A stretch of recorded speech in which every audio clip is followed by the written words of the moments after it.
My name is Arwen McCaffrey, and I'm here to present my analysis entitled The Relationship Between Girl Scouts and Planned Parenthood, an analysis of Girl Scouts of the United States of America's strategic communication through Benoit's crisis communication theory. For the Girl Scouts of the USA, cookie selling season has begun, which means uniform-clad Girl Scouts are going door-to-door and setting up booths outside favorite retail establishments, trying to tempt people with boxes of Thin Mints, something that Girl Scouts have been doing annually since 1917. While many Americans eagerly anticipate cookie sales, there are some who don't, and not because they can't eat sugar.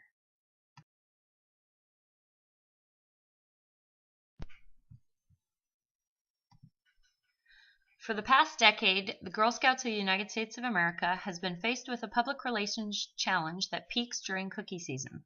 Select pro-life activists arrange cookie boycotts based on the presumption that GSUSA is politically affiliated with Planned Parenthood.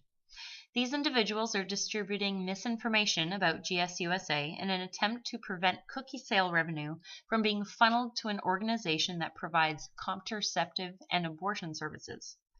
While the boycotters appear to be small in number and subsequently impact on cookie sales seems to be minimal, it is nonetheless important that GSUSA reassures both its members and supporters that it is still the organization it has always been, and that the focus of cookie sales is the girls who are selling them.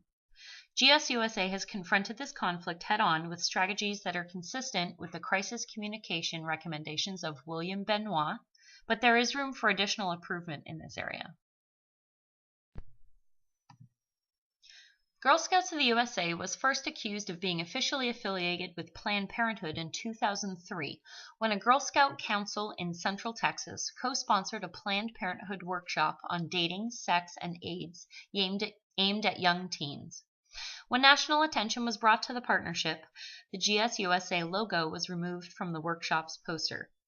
Around the same time, GSUSA's parent organization, the World Association of Girl Guides and Girl Scouts, co-sponsored a panel held at the UN's annual Commission on the Status of Women, during which a pamphlet was distributed by the International Planned Parenthood Federation, entitled Healthy, Happy, and Hot, which contained information on topics such as sexuality, masturbation, and AIDS prevention. These incidents prompted a group called Pro-Life Waco to organize boycotts against their local Girl Scout council. But fortunately for the Girl Scouts, the boycott seemed to have the opposite effect. That year was cookie sales record breaker. Pro-Life Wisconsin has since worked to organize similar boycotts, and websites with strategic names such as mygirlscoutcouncil.com have been created to disseminate the apparent ties between Girl Scouts of the USA and Planned Parenthood. Other accusations against the Girl Scouts include the promotion of lesbianism and non-traditional gender constructs based on the acceptance of a transgendered child to a Colorado council in 2011, that Girl Scouts of the United States politically supports pro-choice Democrats such as Senator Wendy Davis of Texas, and that they encourage young people to engage in sexual behavior and to seek abortions.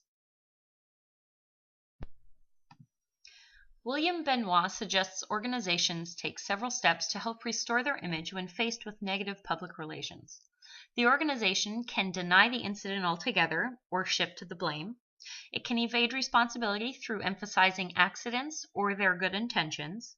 It can reduce the offensiveness of the incident through stressing good characteristics, minimizing the offense, justifying the means, attacking the accuser, or pointing out compensation that was made. It can demonstrate corrective action, and it can outright apologize for the incident, also known as mortification. Girl Scouts of the United States of America has employed several steps consistent with Benoit's theory of crisis communication in an attempt to counter this campaign of misinformation. In an effort to be transparent and honest, Girl Scouts of the USA has provided information on their website, www.girlscouts.org, breaking down how their cookie sales revenue is distributed. That after paying the baker, literally every cent stays with local councils, troops, and girls, who choose how their money is spent, whether on incentives for themselves or invested into their communities. In 2011, Girl Scouts of the USA addressed the issues specifically on NBC's The Today Show. And in 2014, The CEO of Girl Scouts of the USA, Ana Maria Chavez, published a video on YouTube and distributed through social media explaining that GSUSA is politically neutral and that they do not have and never have had a relationship with Planned Parenthood. Within this social media, Girl Scouts of the USA not only addresses the accusation directly, but they reassure both their members and their supporters that their mission and values remain the same as they have always been, with their focus being on the growth of strong female leaders. Girl Scouts of the USA chastises their accusers for using the Girl Scout brand to have conversations about adult matters, and emphasizes their pledge to remain secular and politically neutral as a means to cultivate female leaders from all backgrounds, underlining their belief that both sexuality and faith are deeply personal issues that should be left to families. Girl Scouts of the USA parallels contributions to Girl Scouts with an investment in both local communities and in the future leadership of our country. These efforts on part of GSUSA appear to be successful thus far. In fact, due to the initial boycott of pro-life Waco, the council in Central Texas experienced their most successful cookie selling season to date. Marketing professor Jonah Berger says that any publicity is ultimately good for Girl Scouts and cookie sales because it reminds people to buy them. Currently, Girl Scouts of the USA is struggling to grow in its membership numbers, so it's crucial that all possible efforts are made on behalf of Girl Scouts of the USA to combat any negative portrayals in the media. To date, some confusion remains due to conflicting information provided by GSUSA. Their previous CEO, Kathy Cloninger, had said in a 2011 interview with the Today Show that GSUSA in fact did have a relationship with Planned Parenthood, as well as with church organizations and YWCAs in order to bring information-based programs to girls.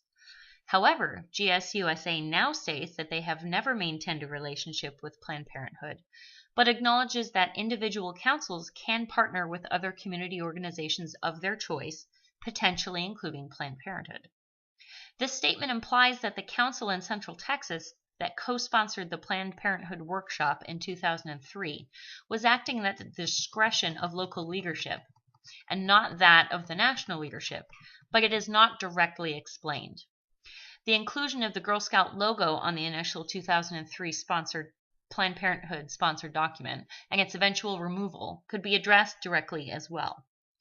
This conflicting information could be explicitly addressed to clear up any confusion with the public, as it demonstrates a lack of integrity or trustworthiness, which GSUSA has otherwise strongly maintained throughout their marketing.